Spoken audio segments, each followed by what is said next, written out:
ইমান আর ইসলাম। ইসলাম হলো মুখে সাক্ষী দেওয়ার নাম, আর ইমান হলো অন্তরের বিশ্বাসের নাম। কি অন্তরের বিশ্বাস?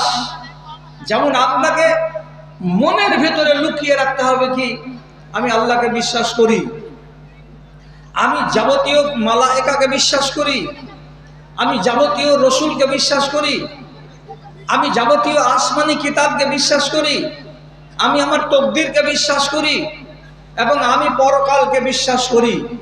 তাহলে এই ছয়টা লুকায়িত জিনিসের নাম হলো ঈমান। আর মুখ দিয়ে শুধু যে আপনি বলবেন এটি হলো লোককে দেখাবার। লোককে দেখাবার কি?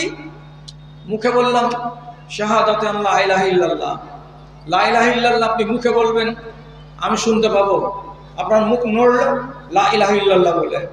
তেমনি ইকামুস সালাত, নামাজ পড়বেন, আমি দেখতে পাবো, এটাকে লুকানো যাবে না। আপনি রোজা রাখবেন, আপনার রোজাকে আমরা জানতে পারবো, দেখতে পাবো, এটাকে লুকানো যাবে না। আপনি হজ করতে যাবেন, হজ আপনার লোকেরা জানতে পারবে, এটাকে লুকানো যাবে না।